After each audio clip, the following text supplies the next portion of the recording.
Seguimos aquí en Radio Nacional Esquel, la radio pública, la 88.7 de tu dial, y como siempre nos gusta tratar de conocer y compartir, no solamente conocer, sino compartir trabajadores, trabajadoras aquí de nuestra región, de diferentes ámbitos. Por una cuestión de subjetividad nuestra, también siempre o casi siempre recalamos o recaemos en cuestiones que tienen que ver con la música o las artes en general y la música en particular, y de ahí se desprende el tema de sonido e imagen. Pero la música siempre genera un link o genera un puente entre nuestros programas, nuestros espacios y los invitados e invitadas. Y en este caso es algo que tenía ya hace mucho tiempo. Lo que pasa es que tuvimos que mandar la fuerza pública para lograr que esté entre nosotros, que es un gran editor, un gran trabajador de los medios de comunicación, también en diferentes lugares, lo vamos a charlar, que es Nicolás Armas, que está aquí con nosotros en la Aristocracia. Gracias, Nico, por venir. Buenas tardes, todo bien. Nico, primero y principal, Sí. vamos a entrar en lo que tiene que ver con el laburo, ¿no? Pero a mí me gusta empezar, vamos a ir desgranando un poco lo musical, que si bien nos gusta mucho la música, Sí.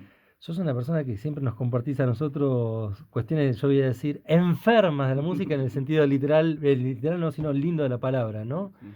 ¿Dónde comienza tu gusto por la música o tu acercamiento a la música? Como escucha, ¿no? Yo creo que no tengo un recuerdo así exacto de cuándo. Si en casa siempre se escuchó música, bueno, mi viejo, ¿ya lo conoces? Sí, sí, sí, sí. Un tal Héctor. Sí, sí, un talento.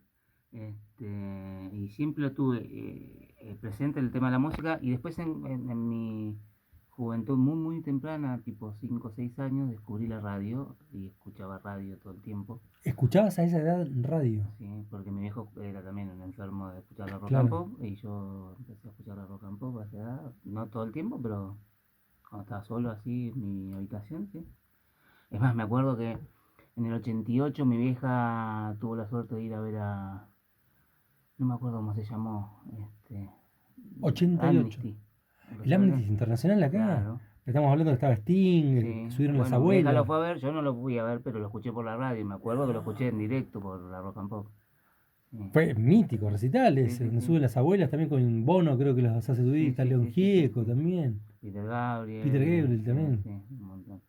Y después, al poco tiempo, mi viejo me empezó a llevar a recitales. Fuimos a ver a Eric Clapton en el 90, a Prince, a un par de banditas así, sí.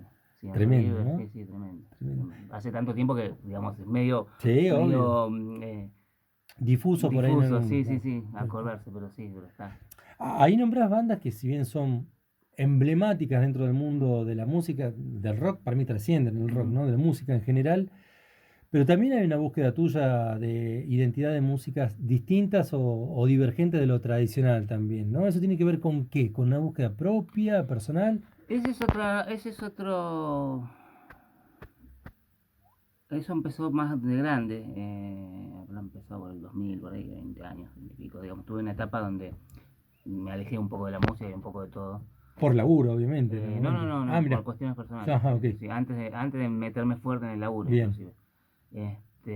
Y cuando volví, aparte de volver a lo conocido, digamos, empecé a descubrir otro mundo y eso lo empecé a descubrir ya dentro de lo que es estando en el mundo de lo que es la edición, digamos, ya estando en productoras y demás, escuchar cosas que no había escuchado ni en radio, porque no son cosas de radio. Y así empecé a descubrir artistas que se dedican más o se dedicaban más a hacer bandas de sonido, cosas instrumentales, y ahí empezó, digamos, toda. ¿Recordás alguno de esos artistas? Mira, de los primeros que me acuerdo, lo que pasa es que lo primero que me acuerdo es, ¿qué pasa? Yo aprendí, con mi viejo aprendí a editar en realidad, jugando en los 90. Mediados de los 90 él empezó a laburar con Pergolini, haciendo la casa del rock naciente, con un Windows 98. No, no, no, no, no. Y yo tuve la grandísima suerte de que cuando yo fui a la primaria nos enseñaron informática en DOS. Imagínate. ¿Qué secundaria era? La primaria. La primaria. 80 y pico, sí. No, Sí, sí. no. Y del Estado, ¿eh? Mirá, Del qué Estado, sí, sí, lindo. en Urquiza, Villa Urquiza. En el Buenísimo. barrio de donde somos. Este, Y ahí ya tuve mis primeros encontrones con las compus, pero después, bueno, no Siempre era de teníamos nosotros. manera lúdica, no Sí, más sí, allá de sí, ¿no? después. Y aparte después nosotros, mi vieja consiguió una computadora que la iban a desechar donde ella trabajaba, pero era una computadora muy, muy lenta y lo usábamos para jugar jueguitos así con disquete y todo. Después apareció mi viejo con editando y qué sé yo. Es más, bueno, antes de eso, él ya estaba trabajando en Radioactiva, En Alfa también, en que fue Alfa, el claro. comienzo. Y yo lo acompañaba cada tanto ahí, nos Ah, pasábamos las mirá. madrugadas. Bueno, creo que ahí también conocí un montón. Ahí cuando empecé a conocer lo que es el grunge, porque justo en la época del grunge. Y me acuerdo de yo estar ahí a las madrugadas escuchando la música que sonaba en la radio. Qué bueno. Eh, Era bastante loco. Bueno, y después sí, empezó a editar y yo jugando empecé a hacer boludeces, me acuerdo, tengo un par de cassettes, con cosas que grabé de boludeces, hacía, armaba historias, o sea, armaba una, como si fuera una serie, pero de audio, con efectos de sonido, entonces armaba todo un desarrollo de una historia y metía los efectos de sonido, que era mi juego, Quiero digitalizar ya eso, chaval. no, pero es muy feo. No, no, pero está Es muy buenísimo para tener feo. como historia de laburo. Eso fue lo primero que hice. Después mi viejo se empezó a aprovechar de mí. Me empezó a hacer, hacía enlatados en esa época de DBN y de no sé qué otra cosa más. Y uno era de música folclórica, otro era de música pop. Y eran enlatados para mandar a las provincias, digamos. DBN era una discográfica que no sé si existe hoy en día, pero en esa época Sí, estaba full. importantísima. Sí, sí, sí. Importantísima. Y bueno, eran re fáciles porque venía la locución y era armarlo así, la locución, la música, el tema que iba a salir y ya está. Y ahí empecé a editar. O sea, ayudabas ahí a tu viejo a editar estas cuestiones de BN. Sí, sí, porque él estaba más centrado en lo que era la casa de rock naciente y demás, entonces bueno, como para que yo empezara a aprender, ¿Y eso lo hacías, Nico, en tu casa, ya con en la una casa máquina de él. en la casa de él? Sí, sí, porque él Ahí. tenía la compu en la casa Ok, de él, la compu y todas ok. sus cosas. Ahí empezás a ayudarlo a él con cuestiones, ¿no? Sí. Ahí empiezas también, obviamente, si bien esas primeras búsquedas o juegos que... Sí, perdón. Perdón, Sí, tengo algo anterior, lo que pasa es porfa, que yo siempre no, me voy acordando y me vuelvo a lo encanta. anterior. Si Cuando hay algo que éramos nos chicos, caracteriza es el caos acá. cuando éramos chicos con mi hermana y mis primos, hacíamos una radio a cassette, grabábamos, nos hacíamos un guión, estábamos hablando, yo tendría 10 años, mi primo tendría 5, mi hermana tendría 9 y estábamos todos hacíamos un guión a cada mano y grabamos, agarramos una revista y hacíamos la publicidad leyendo la revista, uno hacía de locutor y después había personajes. Todo eso lo grabábamos, no podíamos editar, era cassette con un grabador viejo, Play, rec, claro. play, rec, play, rec. Pero después a mí se me ocurrió la idea, totalmente descabellada, no sé por qué, de hacerlo al revés. Hicimos todo un programa al revés, escrito todo al revés, y entonces yo abrí el cassette y lo di vuelta, No, está totalmente rayado. y se escuchaba como los mensajes Claro, satánicos, claro, sí, sí, sí, pero sí. todo el... No, Hasta qué bueno. cantábamos una canción de Navidad y todo ese cassette creo que también lo tengo. No, tremendo, Sí, tremendo. sí, Pero sí, sí, siempre experimentando también, porque sí, sí, siempre estás experimentando ahí con eso, sí, sí. ¿no? No es solamente el trabajo formal, que está bien, en ese caso para DBN, que le ayudabas a Héctor, sino también experimentando desde lo lúdico, Mm. pero me imagino que eso lúdico en algún momento se empieza a transformar también en la posibilidad de generar laburos profesionales de lo que estabas haciendo, pero ya profesionales, ¿no? En realidad no, porque bueno, como te digo, tuve un impasse por problemas personales donde directamente dejé la secundaria, tuve varios temas. Hay una Después pausa. volví con todo, hice el acelerado de la secundaria y a la vez, como mi viejo me consiguió laburar en X4, ya ahí ya entré a laburar porque ya venía editando. Para describirnos, porque a quienes conocemos X4 sabemos de qué se trata, pero describirnos de qué se trataba esa radio. Era una radio de música electrónica bastante innovadora en todo lo que era el formato, ¿cómo te puedo decir?, de artística de la radio. Este, en ese momento justo encima la música electrónica estaba a A full. full, así que era súper top, digamos. Y yo empecé a trabajar como operador técnico. No, nunca estudié operación Ujú. técnica ni nada, ¿no? Pero bueno, me metió ahí a laburar, me dijo. Estabas ahí, qué Sí, sí. grande, Sí, me loco. dijo esto es como editar, pero en vivo. Así que es así, así, qué sé yo. Viste que él fue editor y operador durante muchísimos años. O Ujú. sea, y ahí arrancamos. Cuando yo empecé a trabajar ahí, vino Mario Pergolini y me cagó a pedos. Porque nada, estaba laburando y me empezó a hablar y qué sé yo. Y le digo, no, pero yo no terminé la secundaria. ¿Cómo no terminaste la secundaria? Me recagó a pedo que tenía que terminar la secundaria, que me la pagaba él, me pagó la secundaria. Qué buen gesto, loco, Sí, ¿eh? sí, Qué sí. buen gesto Sí, ese. sí, se puso, yo lo vi que, o sea, yo, mira, yo no soy de ponerme, no es que yo sé, me crea más que los demás, pero a mí la gente famosa no me provoca Sí, mucho. sí, sí. Hasta quizás lo contrario por ahí a No, veces, no ¿no? me provoca rechazo, me parece un igual que Ujú. nada, tiene la suerte de, o sabe mucho de también. Justo estaba viendo un video de que suerte y saber tienen van las dos de la mano, o sea, llegás hasta donde llegas por esas cosas.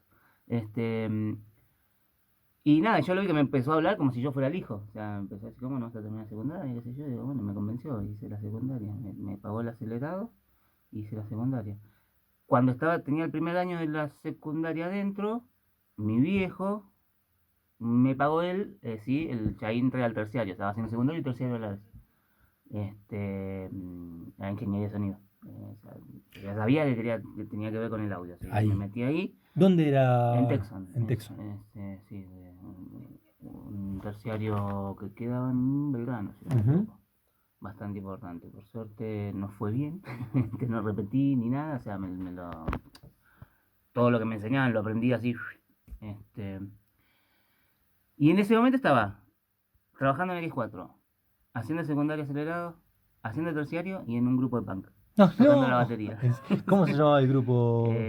No, Mundo Tristeza, un Pe- nombre No asqueroso. hay Sí, registro. hay un disco, un CD, que ahora llevo acá y lo quemo para que no lo puedas agarrar. Me está cargando que tenés el ¿Sí? disco. No, pero lo quiero ver. No, Por pero favor, es ¿no? muy, muy de barrio. Como Sí, sí, por objeto eso, lo muy de tenés. barrio. O sea, es una fotocopia en blanco y negro sobre un CD. O sea, Uno de los mejores archivos que tengo, archivo en cuanto a documento histórico, tiene que ver con un CD grabado mm, y el sobre del CD escrito pegado con un papel, más allá de los discos que ujú. tengo, por el hecho de lo que significaba esa banda Esquel. Y yo que lo quiero ver de una eso, por favor. Pero bueno, hago un punto ahí.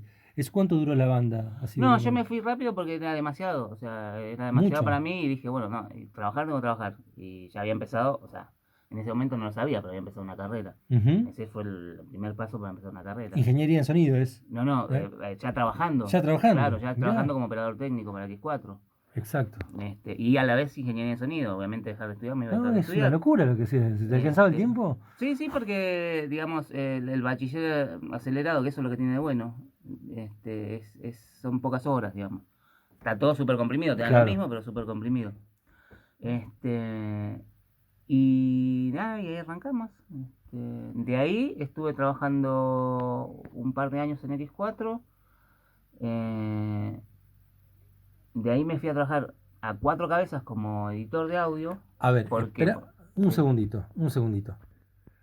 Bueno, ahí recordando también, y hago un paréntesis de X4, también tuviste, seguramente en algún momento te cruzaste una esquelense ahí a Gaviota, a Hassan, Mira, o no lo alcanzaste a cruzar. me parece que mi viejo en algún momento me comentó algo, pero bueno, es que él en ese momento no era una prioridad Exacto. ni nada. O sea, eso vino después. Bueno, X4, Mm, tremenda radio para los que nos gusta la música electrónica, era también un ujú, punto que paradójicamente, ¿no? Uno en ese momento de haber escuchado la electrónica como el underground pasaba a ser una sí, radio del mainstream sí, también sí, en algún momento, ¿no? sí. Y de X4, ¿a dónde pasás, Nico? Mi viejo, en realidad en ese momento yo en X4 me había enganchado mucho con la música electrónica y empecé a hacer música electrónica con la computadora. Me bajé el Reason, porque siempre todo legal, yo los programas los consigo. Me bajé el Reason y empecé a hacer música. No sé si conoces el Reason, pero es una bestia de programa. Eh, y nada, y obsesivo como soy, nada, miles de detalles en cuanto a la edición dentro de los temas. Mi viejo, muy orgulloso, se los mostró a Pergolini y me dijo, no, tráelo a editar acá audio, a X4, Ya a pasaste Cuatro a Cabezas. Cuatro Cabezas.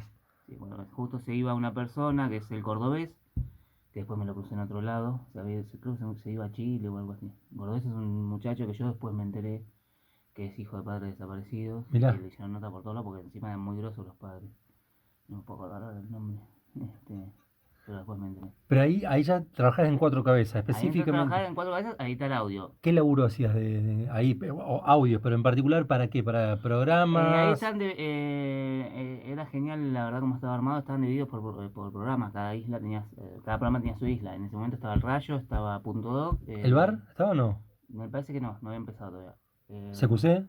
CQC y había uno que estaba en piloto, que iba normal, que era como policías en acción, pero de bomberos. ¿Pero no salió eso? Sí, No, ah, no no llegó a salió, salir, mirá. me parece que no llegó a salir, la verdad no me acuerdo porque después me fui yo de ahí. Yo empecé a laburar para Punto Doc. El muchacho este, el cordobés, estaba haciendo el audio. O sea, ahí el staff era dos editores de día para video y a la noche los bichos raros a la noche eran los de audio. Y este muchacho era de audio y se estaba yendo. Ahí lo conocí al mítico Taberna. Oh, Este, no. que sí, como para meter un poco de presión, él solamente venía a escuchar a ver el resultado final. Eh, Hacé un paréntesis, explícale a la oyentada de Nacional Esquel quién es Taberna. Taberna, ingeniero de sonido, Una eminencia. una eminencia, sí. Sí, de Soda Stereo a 1.000 millones más. Total. Sí, sí, sí. Es casi como diría para muchos músicos argentinos, bueno, Cerati lo decía, también era Ujú. como también el protector, ¿no? Donde se amparaban en cuanto a sonido, Sí, muchos de ellos sí, sí, sí. lo tomaban así, como un lugar donde descansaban de esa cuestión de sonido, saber que lo tenían a él al lado, Sí, ¿no? sí. Total. Bueno, Y lo ahí, mismo me pasó a mí, porque aparte él, sin decir muchas palabras, es como que te lo demuestra. O sea, vas por el buen camino, ¿viste? Y ya está, y sabes que está aprobado por él, listo. qué grande. Y después conocí a mi segundo maestro, un gran maestro que él no lo debe saber, y en realidad, si bien afectivamente no tuvimos mucho tiempo, fue el que me enseñó básicamente todos los yates de la edición para televisión de audio. ¿Quién es? Javier Barrera, Mirá, que ahora que me enteré, mi viejo me dijo que sigue teniendo contacto, que se vino a vivir acá al Lago Pueblo hace un par de años. ¿sabés dónde está trabajando? Eso No, no. ni idea, me parece, no, obviamente creo que se retiró, no Ah, edita mirá. más. Él en realidad, yo me acuerdo que él me lo contaba, antes de editar, él era panadero No, y escuchaba a Mario Pergolini, qué sé yo, y le gustaba editar algunas cosas, pero él era panadero. claro. Y te sitúo puntualmente ahí en lo que tiene que ver con las ediciones de Cuatro Cabezas. Sí. ¿Era algo en particular o todo lo que tenía que ver con sonido en lo que estaban ustedes ahí trabajando? No, no, cada editor, por eso te digo, el cordobés hacía Punto Doc, yo Claro. entré a reemplazar a él. Después de trabajar un tiempo en Punto Doc, tuve la suerte de que me empezaran a enseñar, empezar a pasarme a CQC. Ujú. Barrera fue el editor siempre de CQC. Pero editaste también para CQC. Sí, Ah, bueno. pocas notas, Bueno, pero pero no edité. importa. Estuviste ahí metido en la Sí, salsa sí, sí, sí, esa. sí, sí. ¿Recordás algo puntualmente de las No, ediciones? No. la verdad las notas no me las puedo acordar. Sí me puedo acordar, o sea, es lo que uso. La forma de editar, muchas de las cosas las sigo usando, me las enseñó Barrera, eso es lo que Que tiene quería. una identidad propia, Que ¿no? tiene una Muy identidad Sí. propia, todo el estilo, y la música también. Ahí conocí un montón de música que yo no conocía, digamos. Tanto incidental como más popular. Y aprendí también algo que hacemos nosotros los editores, que es a manipular los sentimientos con la música y el audio. Este, Es divertido eso también, ¿no? es divertido, pero a la vez te puede llegar a asustar lo que puedes generar en el otro, porque puedes generar que se sienta muy mal el otro aunque no lo creas. Ahí te das cuenta de lo que es la manipulación también, Sí, más sí, allá sí, de sí, eso, sí, sí. ¿no? Bueno, después de cuatro veces yo pasé a trabajar en Endemol y si bien el primer año fue bastante simple laburando para un programa que no era un programa, sino que era un micro que salía a la noche de Telefónica, empecé a conocer a lo que fue la base de los que fueron mis amigos después durante mucho tiempo y mis contactos, ¿sí? Espera, que vos, Nico, bueno, Sí, reiteramos, sí. estamos hablando con Nicolás Armas, ¿no? Editor. Trabajé pocos meses en Cuatro Cabezas como editor, Ok, trabajé pero vos pocos lo meses. nombrás al pasar, como Mm. quien no quiere. Y nombraste al pasar Endemol, como. Explica bien qué es Endemol para. Endemol es una productora que para el que no sabe es una productora que no sé si sigue siendo, pero era de una persona muy mala, muy mala, que para que te des una idea, hasta Sofovich le juró la muerte al tipo, Tenía que que ser era el mal. dueño de Endemol, porque le robó plata para poner a la productora. ¿Recordás el nombre? Se me fue, pero No es importa. alguien recontra conocido. Ponemos malo en Google y va a salir Sí, él. sí, sí, sí, sí, se me fue el nombre, es increíble, pero siempre fue productor, él nunca, no es una persona mediática, todo lo contrario. Bueno, pero Endemol es una enorme Sí, productora, en realidad ¿no? Endemol él lo que tenía acá era una especie, es como si fuera McDonald's. Endemol es una empresa inglesa y holandesa inglesa. Franquicia. John Moll y el otro es Van der Ende. O sea, Ujú. un holandés y un inglés que se juntaron y crearon Gran Hermano. De ahí nace Endemol. Y es una franquicia, claro. El chabón tiene una franquicia.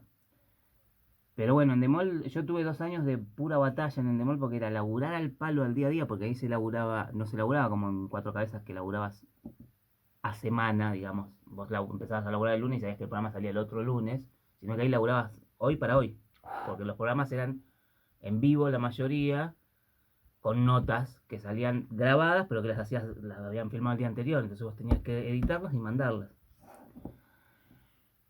Laburábamos a morir, yo laburaba, ahí empezó mi tema de la obsesión, 6 días a la semana, 14 horas llegué a laburar, 14 cada horas día, por sí, día. sí, sí.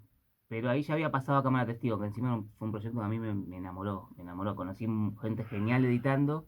Ahora, cámara de testigo, no, no es la que había personajes que mandaban la. No, estoy errándole. ¿Cómo era cámara de Cámara testigo? testigo es una idea que yo no vi en ningún otro lado, ni volví a ver, si bien hay gente que ha tratado de hacer algo parecido, que eran notas, algunas de actualidad, otras cosas bizarras, pero sin un o sea, sin un entrevistador, era solo la cámara. ¿No se veía el mic por ahí de vez en No, no, cuando? no, ¿No? no, Ah, no. ok. Eso puede haber sido Cámara en Mano, que fue la Ah, que tal vez. condujo Matías Martín el año siguiente, que fue una adaptación de Cámara Testigo con el mismo grupo de gente. Pero cámara de testigo no era en una que estuvo Charlie también, no estoy. Sí, puede haber No, estado estoy hablando Charlie. de esa. Me confundí tal vez el Lo que micrófono, pasa estoy es que hablando era de muy, eso. era muy ecléctico, tenías de Muy, todo, de muy. todo. Tenías a Charlie hablándote en su living, contándote lo que mierda se le cantaba, como tenías una nota en serio. Total. Bueno, ¿cómo debutó Cámara Testigo? De la peor manera posible, siendo testigo de Cromañón. En el momento que pasaba. Nos llevaban los crudos de Cromañón. Así debutó. Sí, así debutó, que fue el primer programa de Cámara Testigo. La. Por eso te digo, y a eso uno tenía que ponerse el cassette y decir, esto es una película. Yo le tengo que poner música, le tengo que poner efectos. Y es complicado. Mirá Es vos. complicado. Yo tengo que hacerle sentir a la gente algo que es terrible y encima se lo tengo que hacer, o sea, tengo que remarcar. Remarcar. Bueno, era el trabajo. Era el Era el trabajo que trabajo, tenías sí. que Bueno, hacer. yo con eso aprendí también a poder Dividir eso, dividir ¿no? lo que está pasando con lo que era lo que tenía que hacer para trabajar. Es como tener dos planos. Por un lado estaba Sí. saber qué era la realidad, por otro lado vos tenías que cumplir con un trabajo real y que tiene un hecho artístico. Quieras o no, eso tiene un hecho No, artístico y ahí. Cámara Testigo tenía muchísimo de Total. artístico después. Después pasaron un montón de cosas, se hicieron. Había un grupo de escritores geniales que hoy en día cada uno está haciendo su carrera, han hecho cortos, publicidades, cada uno hizo una cosa distinta, directores y demás. Todos Ujú. salieron de ese semillero. Salimos en realidad. Si bien yo no seguí ejerciendo. Y que le daba espacio a todos porque tenías las notas, como te digo, después al final por ahí tenías un clip musical hecho con alguna bizarreada, por ejemplo, uno que se le ocurrió a este pibe, se llama Sebastián Dich o algo así, que después hizo director de propaganda, hizo cortos, Ujú. documentales de todo, que era el seguimiento de una bolsa llevada por el viento y con música, y era todos Qué cortes, todos siguiendo una bolsa bueno. volando con el viento, o sea, dentro de la ciudad. Eso por un lado. Después otro era, bueno, la faena de patos, desde que salen del huevo pollitos Hasta el hasta Morphy. que llegan al supermercado. Todo con la música de la naranja mecánica, viste, acelerada, No. música clásica acelerada, no me acuerdo Sí, más sí, tema. sí. Este, Infernal. y en eso yo empecé también un poco a meter mi mano, porque por ejemplo habíamos hecho uno que era de trenes, era solo trenes, pero a mí se me ocurrió, como ellos habían hecho un montón de grabación de lo que se llaman insert, digamos, de distintas cosas, hacer música con los trenes. Entonces yo agarré los sonidos y los empecé a cortar hasta lograr hacer una percusión con sonidos de trenes y una melodía con las bocinas de los trenes. Entonces todo compaginado, era un tema musical con su video. En Cámara de Testigo fue muy particular, fue un año de aprendizaje donde laboraba 14 horas, 6 días a la semana, y me tenían que echar de la isla. Se Este, convierte como una especie de adicción eso, ¿no? Porque se es, mezcla el trabajo, pero con el placer ujú. también, y uno no encuentra en la frontera ahí, Es el ¿no? trabajo, el placer y el tema de no estar nunca satisfecho con lo que uno Claro. termina haciendo, porque ese es el punto que te lleva a ser tan experto en algo Y también. obsesivo. Nunca, claro, nunca estás conforme finalmente con lo que estás haciendo, con el trabajo final, no con lo que estás haciendo, sino con el resultado final. Ujú. Siempre te parece que algo más se puede. Eh, después de ese año pasé al otro año a trabajar, empezar a meterme en video, mismo en Endemol, en cuestión de peso el primer año, cuestión de peso. Donde con otro grupo loco de locos lindos empezamos a meter mano a las notas y a hacer deformidades totales con las notas, meter efectos de video muy estrambóticos y a darle mucho humor a lo que eran las notas. Este, Hay una escuela ahí que no estaba presente antes y que después ahora la ves en absolutamente todos los lugares, ¿no? Pero hay una escuela ahí, me parece, o un inicio, un semillero de lo que va a ser la edición también de los programas, de los en Demol diferentes. fue, es como te digo, fueron varios grupos que se hicieron ahí de gente que estaba Claro. empezando. Pero digo, Este, marca una línea sí, sí, sí, hacia a todos nivel, los. a todos lados, sí, sí, Claro. sí. Hay una chica que yo después perdí el contacto, se llama Florencia Sucheri, que era la editora de video de Cámara En mano. Testigo, Ah, cámara testigo. que después pasó a ser también editora de cámara. Yo me fui de Ujú. cámara en mano y me fui a cuestión de peso y ellos se quedaron, digamos, el grupo quedó medio armado ahí. Este, que un montón de cosas que vos ves de transiciones, o sea, son cosas que yo había visto, que no lo había visto primera vez con ella. O sea, tipo de transiciones de videos ya preseteados hasta en videos de teléfonos, en Ujú. apps de teléfono, que ella hacía manualmente, o sea, toda no sé, bueno, es difícil de explicar si No, no, no, pero si te no, no se entiendo. ve, pero bueno, sí, innovaban en todo ese sentido, pero por el placer de hacerlo, por Y decir, marcar una no, sí, escuela. sí, sí. Marcar una Yo creo que escuela. nos divertíamos más que nada, no sé si queríamos marcar un algo. Pero lo marcaron, quieran o no, o consciente o inconscientemente, queda. Hay una escuela ahí. En la isla de al lado, o sea, para que te des una idea de lo que era ese delirio, era nosotros haciendo cámara. Todo esto, imagínate en lo que es Ravignani, o sea, Palermo, Hollywood, 2004, en Estudio Mayor, que es un lugar que es rarísimo porque es un edificio enorme donde hay estudios para grabar que se alquilan, es de Ujú. un chabón y él alquila los estudios. Nosotros, en Demol en realidad es un edificio que está al lado, nunca lo compró, pero empezó a alquilarle para poner las islas porque no tenía dónde meter sus islas, porque el edificio era chiquito. Entonces nosotros estábamos haciendo en un estudio como en una isla más chica que esto, cámara de testigo y tenías un pasillo y al el otro tenías a policías en acción. Con un grupo de gente delirante también, que encima había cosas heavy, ¿viste? Los productores llegaban y qué sé yo. Y eran delirios, ¿viste? Y te quedabas las madrugadas, ¿viste? Era todo un Qué delirio. bárbaro, qué bárbaro. Bueno, mi paso por Endemol fue complicado porque terminé yéndome haciéndole juicio porque no les pagaban a la gente. Estuve 2 años ahí trabajando en negro, no te pagaban nada, ni vacaciones, ni nada. Y venían atrasados no sé cuántos meses en el pago, digamos, Ujú. mensual. Entonces me fui haciéndole juicio, este, y tuve la suerte que uno de los chicos que laburaba ahí, con el cual había pegado muchísima onda, Nicolás Russo se llama, que ese chabón es un grosso no solo de la edición, sino también de la informática y más que nada de lo que tiene que ver con Apple. Es un enfermo de Apple. Él hizo toda la instalación hace 5N cuando empezó 5N, de las máquinas de edición y de su Unity, digamos, el disco donde va todo, lo hizo él a mano. Él entró a laburar en TBS y yo estaba sin laburo porque yo me había ido mal de Endemol Claro. y encima cuando la persona que me había contratado, re buena onda de yo, me dijo, vos no vas a trabajar nunca más en ningún lado, o sea, el jefe de editores, para que te des una Así. idea, sí. Tuve la suerte de que, bueno, este pibe... ¿Qué es TBS? Perdón. TBS en realidad tiene varios nombres, pero básicamente es Warner. Warner. Eso Sí, sí, me relacionaba sí, por sí, ese sí. lado, ¿no? En realidad TBS porque es Turner Vi. Broadcast System. Claro. Pero es una compañía de Warner. Ujú. Sí, que cuando llegó acá, que se compraron directamente un edificio en San Telmo, un hermoso edificio antiguo, Gente como uno.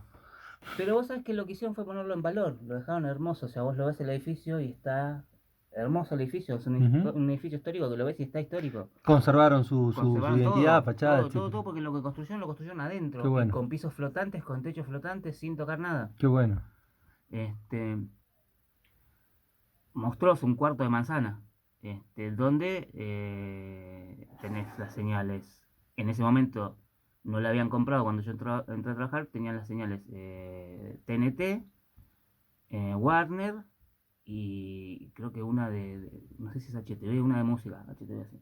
Al poco tiempo se compraron Claxon. Claxon es el gigante, o era el gigante en ese momento de las señales de acá, del Ujú. cable.